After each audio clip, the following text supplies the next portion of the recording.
Good evening, and thank you for joining us and welcoming the International Community Candidate Forum for Ward 4, Cleveland City Council in the City of Cleveland.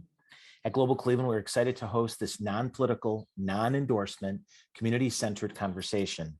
We look forward to this discussion and the positive momentum for Cleveland's future that it will produce. If English is not your first language, please check the Zoom options bar for the interpretation function. If that option is available, we have live interpretation available for this session. If you click on that tab, you should see an option for languages. Thank you. Before I introduce our moderator and candidates, I would like to thank our partners. There's a great saying, which is, if you want to go fast, go alone. And if you want to go far, go together. We do this work together with Asia Inc., Asia Town, Cleveland, Bodondo, Community of Greater Cleveland, the British American Chamber of Commerce of Ohio, Building Hope in the City Club of Cleveland, Cleveland Council on World Affairs, Council on International Programs, USA, the Cleveland Cultural Gardens, the Collaborative Chambers Alliance, Connecting Cleveland, Downtown Cleveland Alliance, the Global Shapers Cleveland Chapter, the NAACP of Cleveland, the Ohio Progressive Asian Women's Leadership, Refugee Response, Smart Development Incorporated, Us Together, USCRI Cleveland, and the Young Latino Network. Thank you to each of the organizations. Putting this on would not have been possible without you. Before I explain the guidelines of this forum, we have a short video from Mo Kantner from our national partner, NAE, the New American Economy. Take it away, Mo. Hello, and welcome to today's Candidate Forum with Global Cleveland. My name is Mo Kantner, and I'm the Director of State and Local Initiatives at New American Economy. At New American Economy, we're a bipartisan research and advocacy organization that focuses on making the economic case for better immigration policies at the federal, state, and local levels. Now, immigration may feel like an abstract issue debated at the national level through very technical, political, and bureaucratic constraints, and that's partially true, but immigrant integration happens at the local level. How communities attract and welcome newcomers helps lay the foundation for whether a person stays, works, starts a small or raises a family. In Cleveland alone, there are over 125,000 immigrants. They pay over $1.3 billion in taxes and help fill workforce needs in healthcare, manufacturing, and other critical industries. They're also over 60% more likely than the US-born population to start a small business in Cleveland. They not only help fill workforce needs, they create jobs for other Americans. And that is something that can't be captured at the national level. Those impacts are happening on the ground every day in Cleveland's communities. Our local elected officials have a huge impact on people's day-to-day lives, and when policies are established that let everyone live up to their potential, everybody benefits. So thank you again for participating in this critical conversation, and remember to vote. Thank you, Mo. Now I will go over the guidelines before we move into the questions. First of all candidates will receive 2 minutes each to respond to each question. If a response hits 2 minutes and 30 seconds, the candidate will be muted to allow for efficient movement through the questions. Number 2, the candidates will answer alphabetically, the person who went second on the previous question answering first on the subsequent question. Any and all derogatory language or personal attacks will result in a candidate being muted and the next candidate being allowed a chance to answer. This is to be a civil discussion, not a debate. It's an educative forum, not an endorsement series. Let's please keep it that way and respect everyone in attendance. Now, I would like to introduce our candidates running for office. First, running for City Council in Ward 4 is Ms. Ashley Evans, a candidate running for this City Council ward in Ward 4. And I believe we have been joined by Mr. Cecil. Cecil, how shall I pronounce your last name? You have to unmute. Thank you for asking, Joe. It's Cecil Ekechukwu. Mr. Cecil Ekechukwu, thank you. Raised in the inner city of Cleveland in the community of Mount Pleasant since he was 8 years old. He attended JFK High School, received his undergrad degree in environmental engineering from the University of Texas, and is months away from earning a doctorate in pharmacy from Northeast Ohio Medical University. He's worked as the executive director for Community Development Corporation, currently is a co-owner of Nora's Home Health, Axo Rocks Restaurant and Lounge, and is a candidate for Cleveland City Council in Ward 4, the same community that raised him. Thank you both for joining us tonight. Our moderator is Maria Garcia Olaya. Maria Garcia Olaya is the executive at University Settlement, executive assistant at University Settlement. Prior to this, she worked as a program fellow for the Cleveland Council on World Affairs, is currently the secretary to the Cleveland Council on World Affairs Young Professional Advisory Committee. She has a bachelor's degree in political science with a concentration in global and foreign affairs, and is currently pursuing a master's degree in nonprofit administration. Maria is a dual Spanish and American citizen, fluent in both Spanish and English. Without further ado, I'd like to hand it over to Maria. And now let the moderator begin. Maria? Great, thank you, Joe. I wanted to thank both of the candidates for being here today. And the first part of this forum will be about 20 minutes. We'll be doing some preliminary questions that were sent out to the candidates beforehand. And each candidate will have about 2 minutes to respond to those questions. So Ms. Evans, you will go first. Our first question is, what is your experience serving and interacting with the international community in your own community and New York at large? And how has this shaped your understanding of your community and your role as a leader? So to answer the question, I have primarily had interactions with the international community through my education and on many of the local Northeast Ohio academic institutions. I also would say that there are a couple restaurants in the area that I do frequent often that are ran by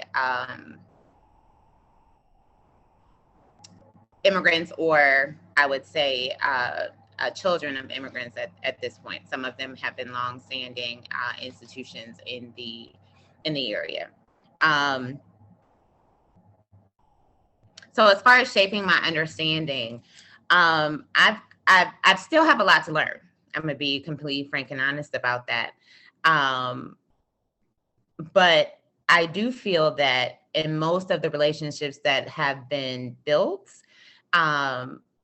there is a lot of shared desire for equity, a lot of shared desire for to be seen for who we are as human beings, as fellow Americans, as fellow people who are working together to have the best life possible. So those are the things that I've most often connected with many people who have immigrated here to Northeast Ohio and the greater region, I would say. Great, thank you, Ms. Evan. Mr. Ekechukwu, same question. First of all, Miss Maria, I'd like to say, hola, ¿cómo estás? I had to flex my limited bilingualness there. First things first, I want to thank everyone involved in bringing this day to fruition. And just to address the question, my parents were immigrants into this country. And so I've seen and I know firsthand the struggle and the burden that comes with that. I've also held strong relationships, stemming from my background as the director at this community development corporation that serves Lorain County. I failed to mention the name of this corporation due to its status as a 501c. But having to work with many individuals from diverse backgrounds and also knowing my family's history, my family's backgrounds, helps me to understand my leadership role and how I can better help individuals in immigrating into not just the great city of Cleveland, but Ward 4. And the best thing we can do to help these individuals are providing resources, directing them to these resources that they need, because my parents, when they first came into this country, they did not speak English. right? And so they had a hard time filling out job applications and navigating their way through the city. So one of the biggest things we have to make sure is that we incorporate language services, not just on a large scale in the great city of Cleveland. I was right on time. Thank you. And just as a reminder, we will be going in alphabetical order and then switching off. So the next question will be directed towards Mr. Ekechukwu first, and then Ms. Evans will get a chance to respond. So we're going to move on to our second question. Our population loss from 2010 to 2018 would have been much worse if not for the 37,000 immigrants moved to Cuyahoga County during that time. These new residents have offset the population loss by 45%. How can we attract more immigrants to move here and continue this important trend? Mr. Ekechukwu, you have 2 minutes. And this is such a great stat, and this stat tells us a lot. I'm personally a stats type of person, and this shows us that we need to make sure that we are providing adequate help to this population so that they can also thrive and have a better quality of life in this great city. One of the things I believe that we must do is to make Cleveland and to designate Cleveland as a safe city in terms of our dealings with immigrants, whether documented or undocumented. I think we have to prepare for the onslaught of things to come from a Republican-controlled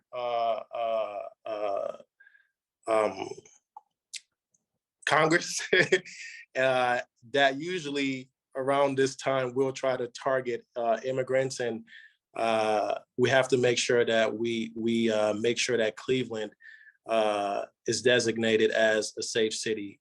And also we have to make sure that we're providing adequate resources to help these individuals settle and thrive as well. Great, thank you. Ms. Evans? You have 2 minutes.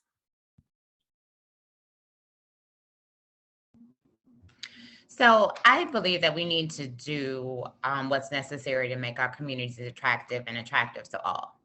And also to first and foremost, stabilize our communities. So here in Ward 4, we have a very real and transient population, and particularly because of high rental rates and depleting housing stock. So to make the area attractive really to anyone, we need to be able to secure our housing stock, do development where business is viable. We also need to make sure that we are concentrating on making Ward 4 and Cleveland as a whole livable. So we need places to be able to walk, places to feel safe, to become more attractive. Great, thank you, Ms. Evans. Okay, we're going to move on to our third question. There are over 1,000 immigrants entrepreneurs in Cleveland, and they are 38% more likely to be entrepreneurs than US-born residents. That portion of the Economic Development Office in the city of Cleveland will be, I'm sorry, what portion of the Economic Development Office in Cleveland would be devoted to supporting immigrants entrepreneurs under your leadership? Ms. Evans, you will go first. You have 2 minutes.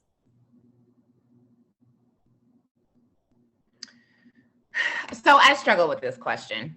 And I struggle, especially being a representative of Ward 4. I know Ward 4 has, well, I'll say all of the residents in Ward 4, including the immigrant population, is important. Ward 4 has a real urgency for development, especially within economic development, and needs serious attention from the Economic Development Office.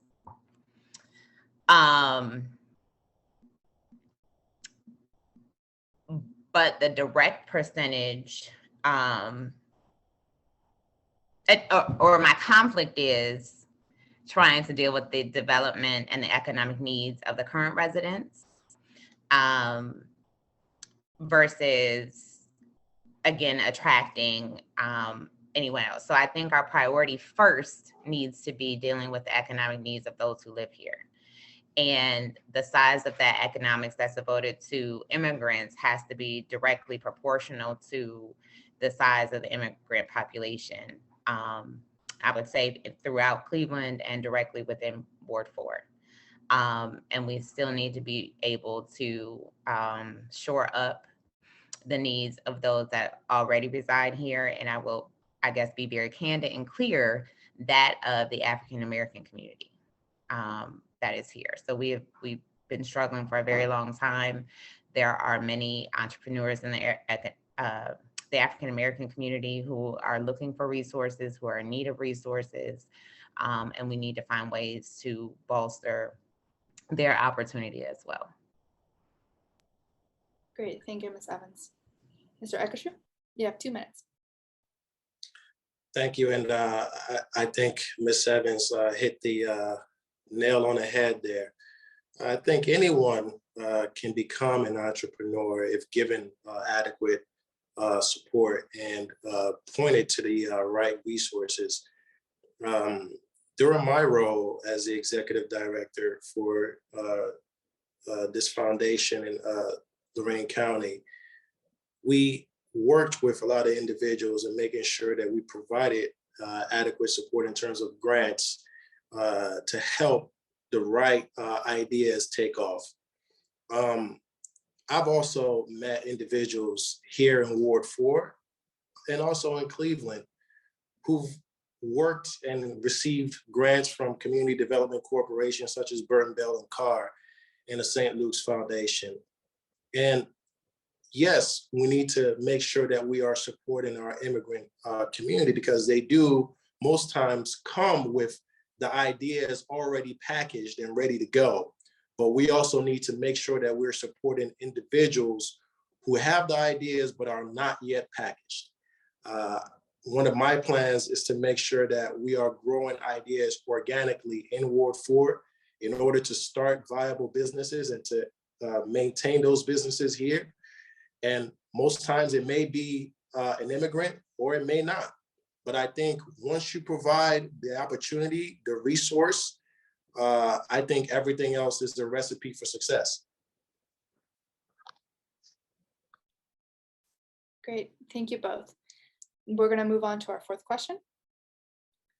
Would you, and if so, how would you support adding new members and staff to the Community Relations Board that represent the changing immigrant population in Cleveland, such as an African immigrant community liaison and an Arab immigrant community liaison?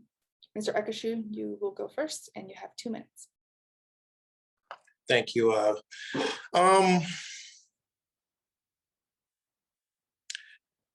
I do believe that we do need to have adequate representation and adequate liaisons for not just these 2 groups, but our but also our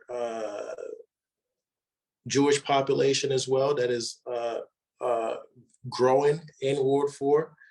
And I think we need to let it be known that not just if you have the idea, if you need the resources, we will provide those, and we will not allow anyone to fail in terms of immigrants coming into our communities and into this city. If you have an idea that can benefit this city and can benefit Ward 4, we will not allow that to fail. We will support you, and we will have adequate liaisons and adequate support systems to help those communities and those individuals thrive. Great, thank you. Ms. Evans, you have 2 minutes.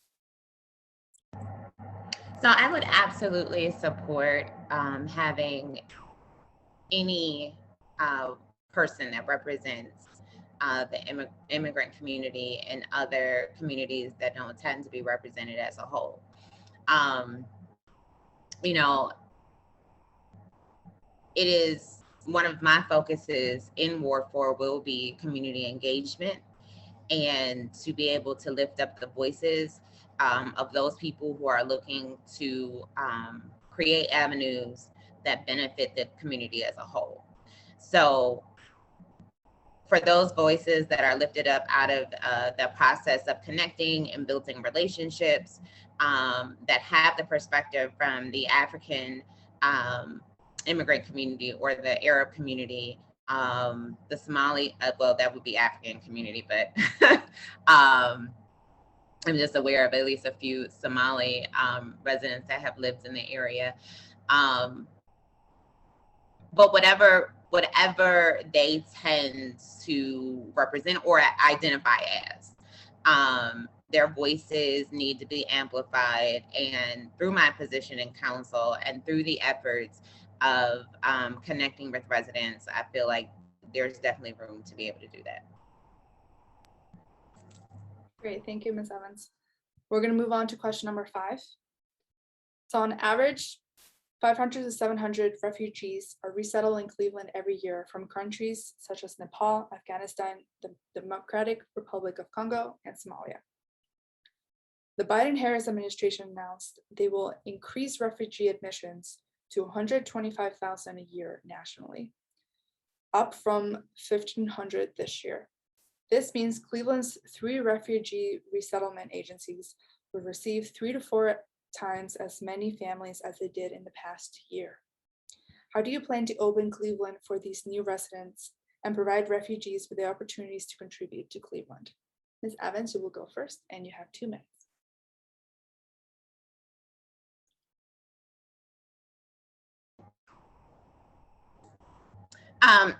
Well, again, I will bring up in this issue that first we have to deal with the housing stock and assure that we have ample safe places for people to live.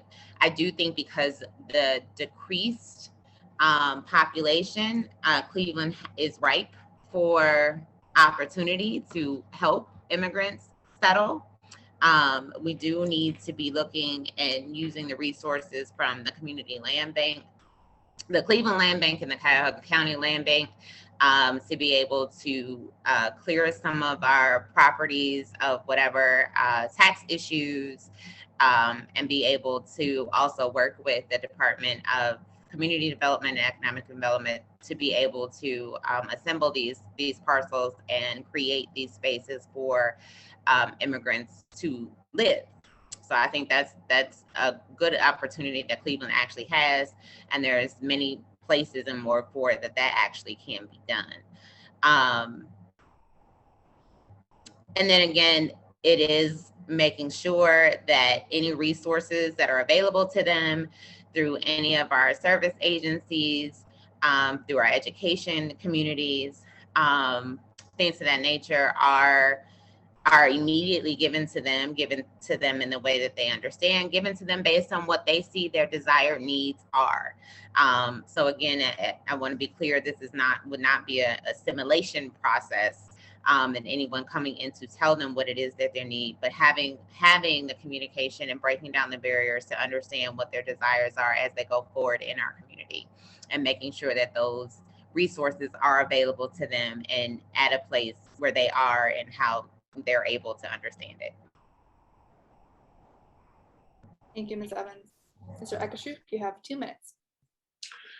I'd like to, I think this is a great time in our city's history, and we thank the Biden administration for their compassion in doing such a thing. Now, going forward, the ball also rests with whoever becomes the next mayor of this great city. We have to make sure that they're also on board and understanding the importance of this immigrant population to this city and also to Ward 4.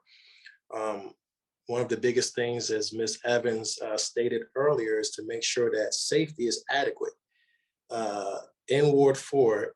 And we also need to make sure that housing also, because as we all know, the most important thing for, as I also can attest from having parents who immigrated in such a short time due to conflicts in their country, housing becomes a huge issue. And so we need to make sure we're working with the land bank to bring back our Dollar Homes program, which we did about 15 years ago, to make sure that individuals are able to access housing fairly cheaply.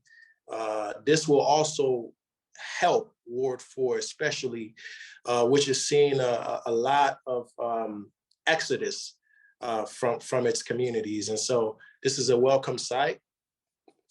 And most important thing is to make sure that we are providing resources in terms of housing, in terms of access to jobs and applications for those jobs and opportunities. And as you all stated as well, making sure that we are providing avenues to starting businesses and growing businesses here in the great city of Cleveland and in Ward 4. Great. Thank you so much to the both of you. That was our last pre-supplied question. So we will now move on for a few minutes of our Q&A session. I would like to remind everyone that the same rules will apply as before, and all the Q&A questions will be answered by each candidate unless they're directly asked to one of them. So now please, anybody who has a question, please put it in the chat and we'll start our session.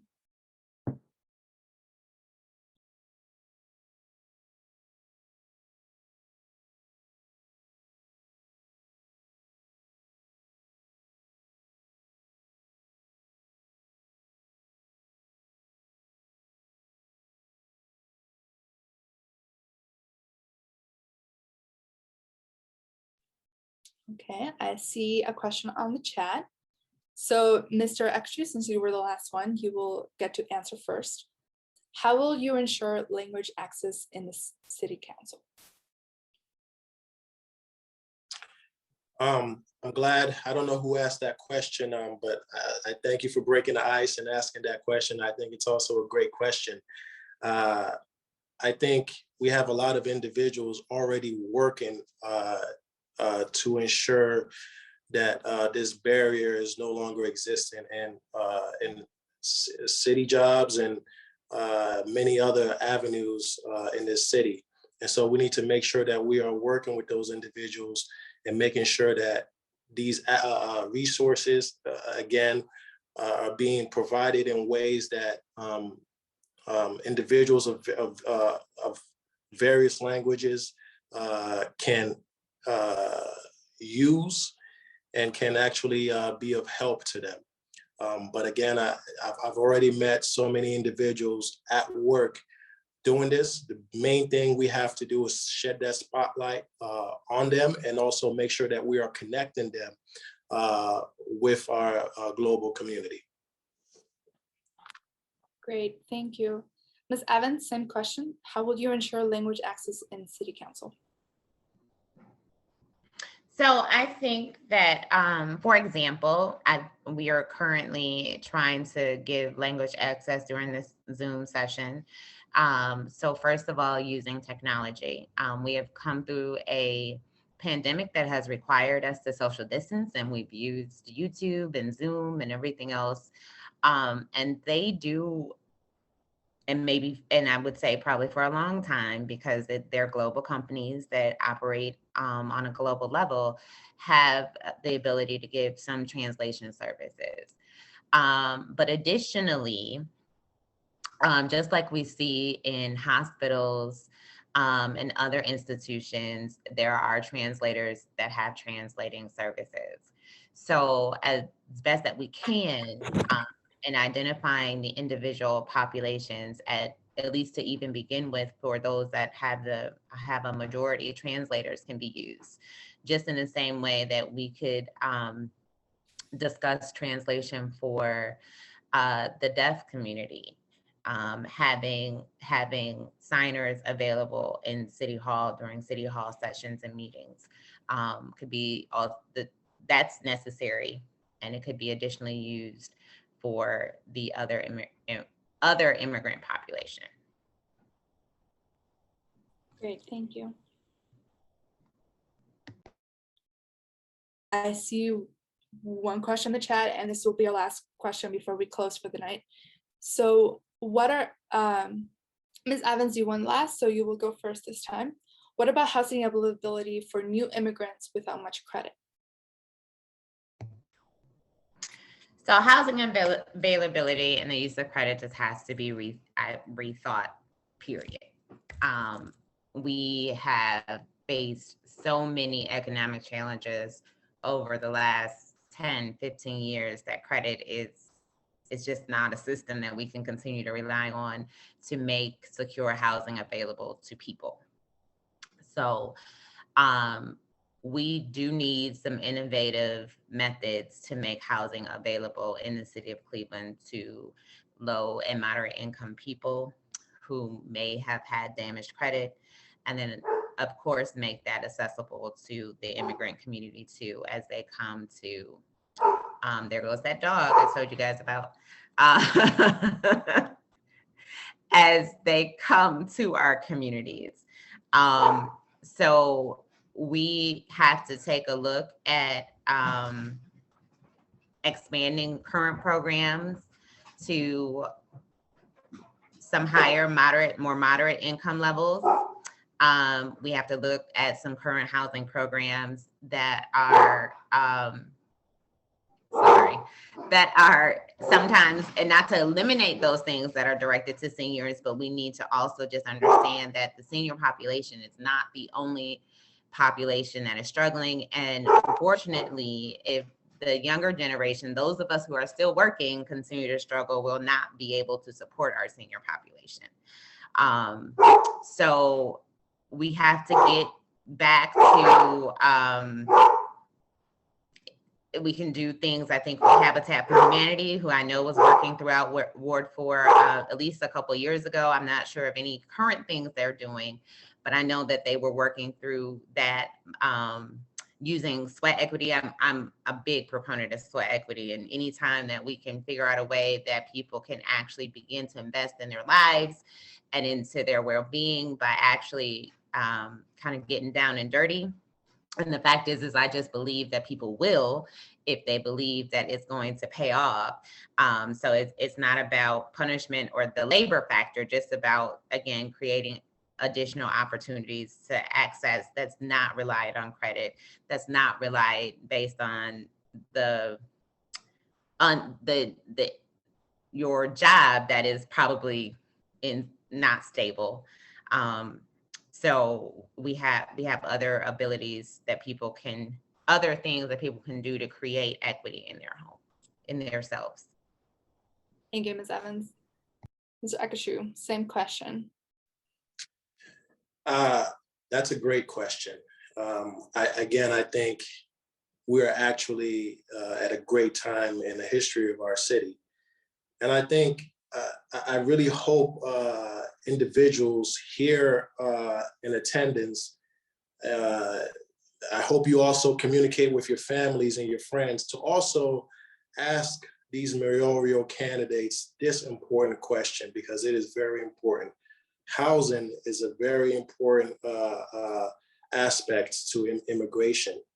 And I believe bringing back our dollar homes program, which we've done in the past, working with the land bank, is very critical for this. We all know Ward 4 is full of abandoned properties.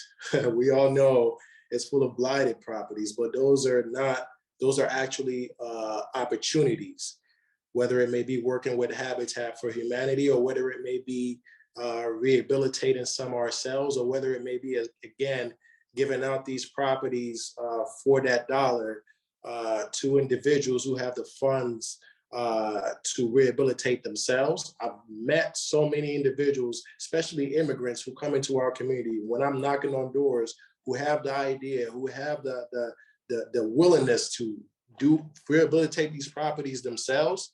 The thing is, we have to afford them the opportunity. I think that's the way forward. I think that's what we must do. And I hope whoever, when you ask these mayoral candidates, I hope they also have forward-thinking ideas to help this population. Great, thank you. And with that, time for us to conclude. So thank you everyone for attending the Ward 4 Candidate Forum. We would like to thank the candidates for coming here in good faith to speak to the international community tonight in Cleveland. As a reminder, we invited every candidate running for election in this ward, and everyone was given equal opportunity to reply. You can find the answers to the questions we asked tonight from every candidate who completed the questionnaire on our website. Some of the questions we did not get tonight will be on there as well. We would especially like to thank you, the audience, for coming. It is your vote that determines the next generation of Cleveland city leadership. Thank you to the interpreters as well for providing language access on the Zoom. We would like to also thank our audience and our sponsors and partners who made these forums possible. Those people are Asia Inc., Asian Town Cleveland, Bondo Community of Greater Cleveland, British American Chamber of Commerce of Ohio, Building Hope in the City, City Club of Cleveland, the Cleveland Council on World Affairs, Council on International Program USA, Cleveland Cultural Gardens, Collaborative Chamber Alliance, Connecting Cleveland, Downtown Cleveland Alliance, Global Shapers Cleveland, the NAACP of Cleveland, the Ohio Progressive Asian Women's Leadership, Refugee Response, Smart Development Inc., Us Together, the USCRI Cleveland, and the Young Latino Network. All of these organizations performed wonderful work with and for our international community. Please find them on our social media and on the web to learn more about what they do. Have a good evening, and everybody remember, we strengthen our city by welcoming the world. Thank you for joining us tonight, and have a great night.